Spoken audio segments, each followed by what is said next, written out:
ஸ்ரீசக்கர வரதாச்சாரியம் சுத்தசத்வ குருத்தமம் ஸ்ரீநிதிம் ராகவம் வந்தே he அபார கருணாகரம். கவசம் connect நேயர்களுக்கு நமஸ்காரம். பெரியாழ்வார் திருமொழி 3 மூணாம் திருமொழியின் 3ஆம் பாசுரத்தை அனுபவிக்க நாம் மானசீகமாக ஆயர்பாடியை சென்று அடைந்து விட்டோம்.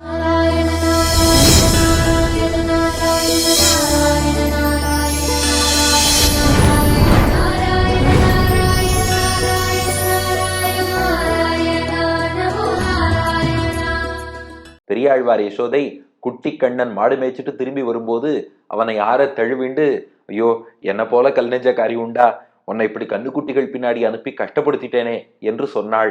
கண்ணன் சொன்னான், அதெல்லாம் பரவாயில்லம்மா, எனக்கு கண்ணுக்குட்டி மேய்க்கிறதுனா ரொம்ப பிடிக்கும், அதைத்தானே பண்ணிட்டு வந்திருக்கேன், நான் சந்தோஷமா தான் வந்திருக்கேன்னா. பெரியாழ்வார் யசோதை சொன்னா, நீ அப்படி சொல்லலாம்டா, தாய் மனசு கேட்குமா? சரி அதெல்லாம் இருக்கட்டும், என் வருத்தம்ங்கிறது எப்ப வேணாலும் பேசிக்கலாம் போக்கிக்கலாம், அது அப்புறம். நீ மாடு மேய்ச்சிட்டு வந்திருப்ப, கார்த்தால சாப்பிட்டவன், உனக்கு பசிக்கும், நீ முதல்ல நீராடு, நீராடி விட்டு அதன் பின் உனக்கு உணவெல்லாம் தயாரா இருக்கு, அப்பம் கலந்த சிற்றுண்டி அக்காரம் பாலில் கலந்து சொப்பட நான் சுட்டு வைத்தேன், தின்னல் உறுதியில் நம்பி எல்லாம் சாப்பிடணும்னா முதல்ல நீராடிட்டு வா, களைச்சிருக்குன்ட்டு அப்படியே சாப்பிட வந்துடாத, உடம்பெல்லாம் புழுதியா இருக்கு, அதனால வா, நீராடுவதற்கும் எல்லாம் ஏற்பாடு பண்ணியாச்சு. இங்க மணவாள மாமுனிகள் வியாக்கியானத்துல காட்டுறார், அங்க நீராட்டம்னு ஒரு பதிகம் பார்த்தோம் இல்லையா, 2ஆம் பத்துல 4ஆம் திருமொழி, அங்க என்னென்னலாம் எடுத்து வச்சிருந்தாலோ, எண்ணெய் புளிப்பழம் கொண்டு இங்கு எத்தனை போதும் இருந்தேன், காய்ச்சின நீரோடு நெல்லி கடாரத்தில் பூரித்து வைத்தேன், எல்லாம் தயாரா இருக்கு, வந்துட்டேன்னா நீராடிட்டு நேரா பிரசாதத்தை அமுது செய்யலாம் என்று சொல்லி அழைக்கிறாள். அதுதான் 3ஆவது பாசுரம். காடுகள் ஊடு போய் கன்றுகள் மேய்த்து மரியோடி கார்கோடல் பூச்சூடி வருகின்ற தாமோதரா, கற்று தூளிகான் உன் உடம்பு, பேடை மயில் சாயல் பின்னை மணாளா, நீராட்டு அமைத்து வைத்தேன், ஆடி அமுதுசை அப்பனும் உண்டிலன், உன்னோடு உடனே உண்பான், காடுகள் ஊடு போய் கன்றுகள் மேய்த்து மரியோடி கார்கோடல் பூச்சூடி வருகின்ற தாமோதரா, கற்று தூளிகான் உன் உடம்பு, பேடை மயில் சாயல் பின்னை மணாளா, நீராட்டு அமைத்து வைத்தேன், ஆடி அமுதுசை அப்பனும் உண்டிலன், உன்னோடுடனே உண்பான். இந்த பாட்டிலும் பகவானை நீராடவாய் என்று அழைப்பதால் தான் நீராட்டல் பாசுரங்கள் சேவிச்சதுக்கு அப்புறம் நம்ம ஆத்துல பெருமாளுக்கு திருமஞ்சனம் பண்றோமே, அப்ப நீராட்டல் பாசுரங்கள் சேவிச்சதுக்கு அப்புறம் இதுவும் இன்னும் சில பாசுரங்களும் சேவிப்பது வழக்கம். அந்த வரிசையில் இந்த பாட்டும் இருப்பதற்கு காரணம் என்னன்னா, இதுலயும் கிருஷ்ணனை நீராடவான்னு கூப்பிடும் விதமாகத்தான் பெரியாழ்வார் யசோதை பாடுகிறாள். யோ கிருஷ்ணா, உன் திருமேனியெல்லாம் பாடுறா, ரொம்ப வாடி போயிருக்கு, புழுதி படிஞ்சு இருக்கு, ஏன்னா காடுகள் ஊடு போய், ஊடுனா அதற்கு நடுவே அதற்கு மத்தியிலேன்னு அர்த்தம், காடுகள் ஊடு போய்னா பல பல காட்டுக்குள்ள போயிருக்காமா. ஏன்னா அந்த கண்ணுக்குட்டிகள் இருக்க எல்லாம் இளங்கன்றாச்சே, ஒவ்வொன்றும் ஒவ்வொரு இடத்துல தெரிச்சு ஓடும், அந்தந்த கண்ணுக்குட்டிகளை பிடிச்சு மேய்த்து நல்வழிப்படுத்தி அழிச்சுட்டு போகணும்னா எல்லா காட்டுக்குள்ளையும், அது எந்த காட்டுல எல்லாம் போய் விழறதோ எல்லா காட்டுலையும் பின்னாடியே கண்ணனும் போகணும். அடுத்து அந்த கண்ணுக்குட்டிகள்லாம் ஆயர்பாடியில எப்படின்னா, ஒரே இடத்துல தண்ணீர் புல்லு எல்லாம் கிடைக்காதான், புல்லு மேயணும்னா ஒரு இடத்துக்கு போகும், தண்ணீர் பருகணும்னா இன்னொரு இடத்துக்கு போகும், அது எந்தெந்த காட்டுக்கெல்லாம் போறதோ காடுகள் ஊடு போய் அந்த எல்லா காடுகளுக்கும் போய் கன்றுகள் மேய்த்து, கன்றுக்குட்டியெல்லாம் நல்லபடியாக மேய்த்து அவைகளுக்கு உணவூட்டி, மரி ஓடி, மரினா மரித்துன்னு அர்த்தம், மரி ஓடினா அவை வேற எங்கேயும் ஓடிடாதபடி மரித்து கொண்டு கிருஷ்ணன் ஓடுவானாம். இந்த வழியில போய் வழி மறிக்கிறதுன்னு சொல்லுவோம் பாருங்க, அதுதான் மரி ஓடினா வழி மறிச்சு, திடீர்னு 2 கண்ணுக்குட்டி மட்டும் தலை தெரிச்சு ஓட ஆரம்பிச்சிடும். அது தெரிச்சு ஓடும்போது அது தெரி ஓடினால் கண்ணன் மறி ஓடணும், தெரிச்சு ஓடுற கண்ணுக்குட்டிய மறிச்சு இவன் நிறுத்தி, இங்க வா எங்கேயும் ஓடாதேன்னு மூக்கனாங்கயிற பிடிச்சு இழுத்து அதை வழிக்கு கொண்டு வரணும். இது போல 1 இல்ல 2 இல்ல 1000 கண்ணுக்குட்டிகளை மேய்ச்சிட்டு வந்திருக்கான் நம்மாள். அப்படின்னா எப்பேற்பட்ட ஆயன்னு பாத்துக்கோங்க. காடுகள் ஊடு போய், பல பல காடுகளுக்கு போய் கன்றுகள் மேய்த்து, கன்று மேய்த்து இல்ல, ஒரு கண்ணுக்குட்டியே நம்மளால சமாளிக்க முடியாது, இவன் 1000 மேய்ச்சிருக்கான், கன்றுகள் மேய்த்து மறி ஓடி, அவற்றையெல்லாம் மறித்து மறித்து ஓடி வேற எங்கும் திசை மாறி போகாதபடி செய்து, அதுக்கப்புறம் கிருஷ்ணன் என்ன பண்ணானா, எல்லா கண்ணுக்குட்டியும் ஊர் பக்கம் ஓட்டின்னு வரான் இல்லையா, அப்ப கிருஷ்ணனுக்கு ஒரு பெருமிதமா, டே 1 எல்லாமே சக்சஸ், அன்னைக்குதான் முதல் நாள் கண்ணுக்குட்டி மேய்க்க போயிருக்கான். இப்பதானே பெரியாழ்வார் யசோதை அவனுக்கு நீராட்டி தலைவாரி பூச்சூட்டி கையில கோல்லாம் கொடுத்து திருட்டி கழிச்சு போயிட்டு வான்னு அனுப்பி வச்சிருக்கா இல்லையா, காதெல்லாம் குத்தி வேற அனுப்பியிருந்தா. நல்லபடியா கண்ணுக்குட்டி மேய்ச்சுட்டான். வரும்போது பெருமிதமா, பாத்தியா, டே ஒன்னே எனக்கு சக்சஸ், முதல் நாள் ஆயனாக நாள் 1 ரொம்ப சிறப்பா கண்ணுக்குட்டியை மேய்ச்சுட்டேன். இதை வெற்றிக்கு அடையாளமாக என்ன பண்ணானா, காட்டுல கார்கோடல் பூக்கள்னு பூத்திருக்குமா, அந்த பூக்களை எடுத்து தலைமையில சூடிண்டானாம். இப்ப யாராவது தேர்தலில் வெற்றி பெற்றாருன்னா கழுத்துல ஒரு மாலை போடுறா இல்லையா, மாலை அணிவது, ஒரு மலர் அணிவிப்பது என்பது வெற்றிக்கு அடையாளமா.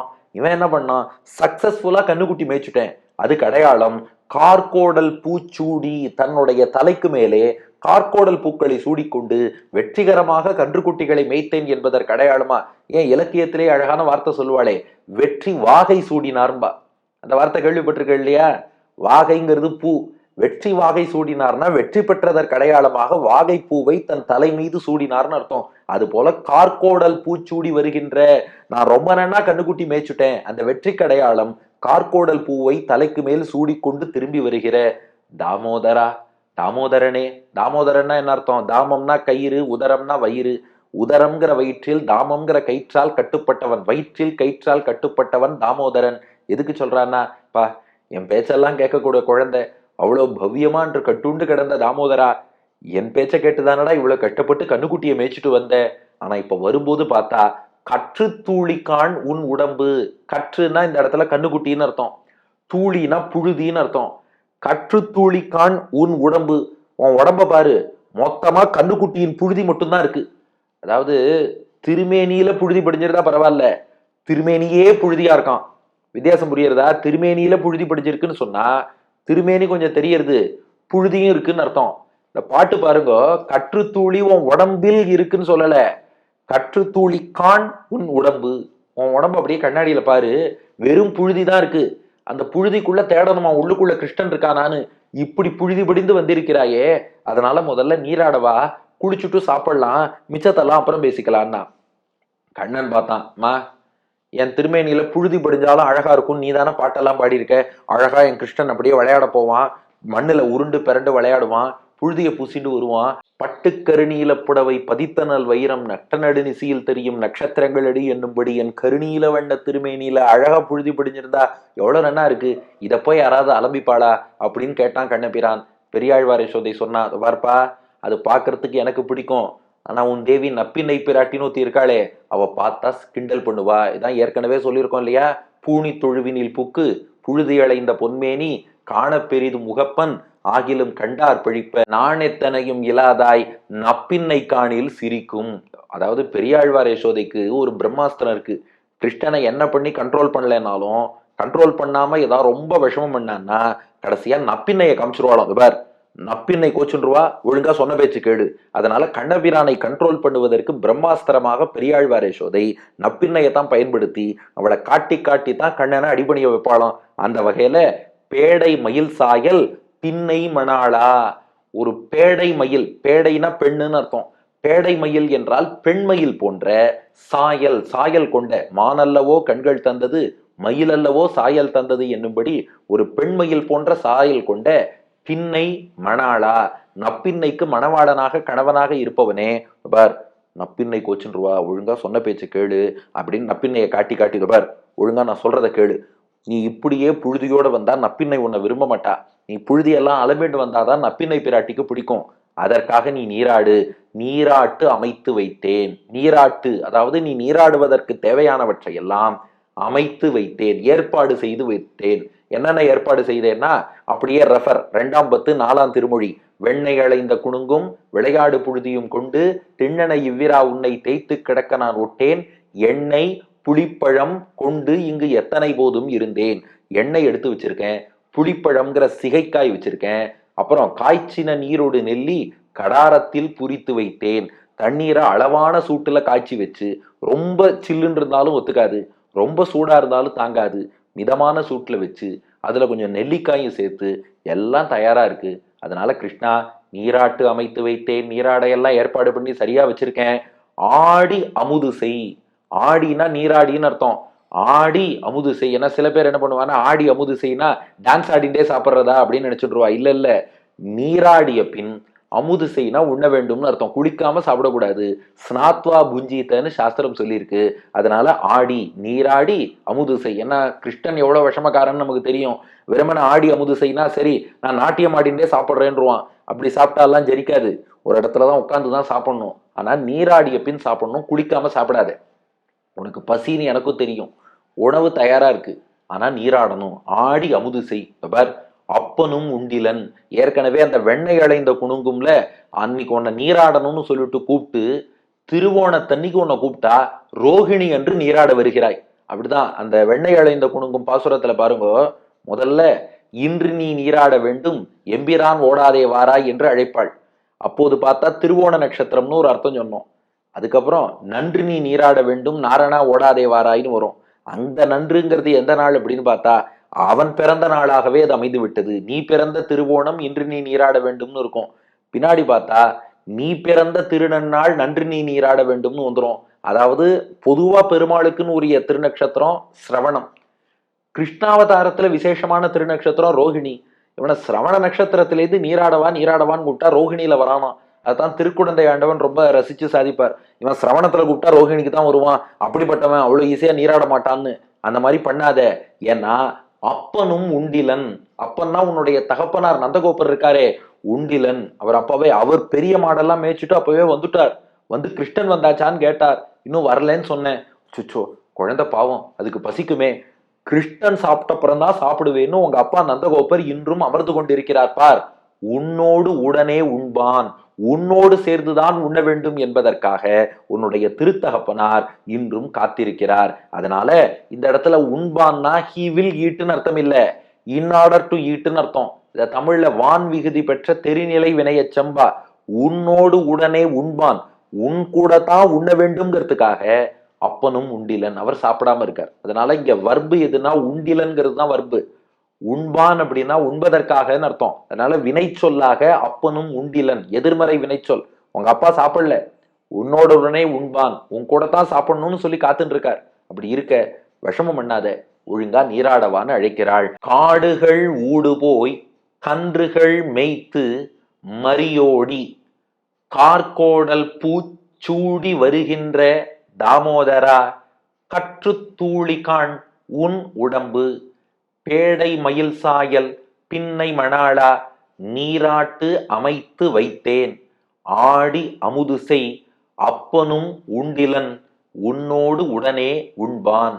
காடுகள் ஊடு போய் கன்றுகள் மேய்த்து மரியோடி கார்கோடல் பூச்சூடி வருகின்ற தாமோதரா கற்று தூளிகான் உன் உடம்பு பேடை மயில் சாயல் பின்னை மணாளா நீராட்டு அமைத்து வைத்தேன் ஆடி அமுது செய் அப்பனும் உண்டிலன் உன்னோடுடனே உண்பான்.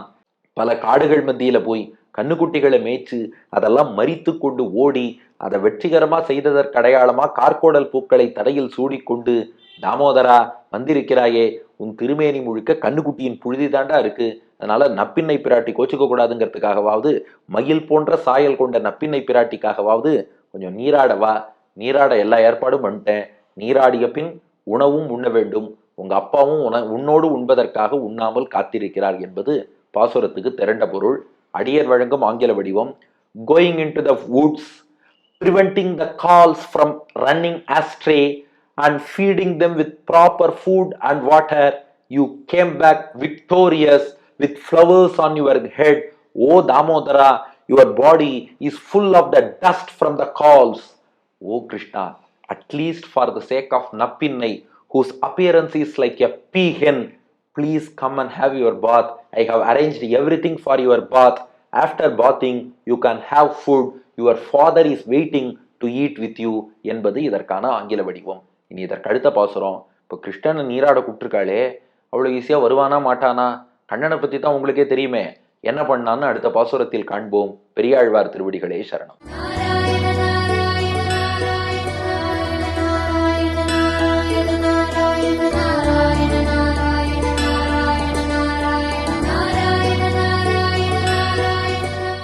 காடுகளோடு போய் கன்றுகள் மேய்த்து மரியோடி கார்கோடல் பூச்சூடி வருகின்ற தாமோதரா கற்று துளி காணும் உடம்பு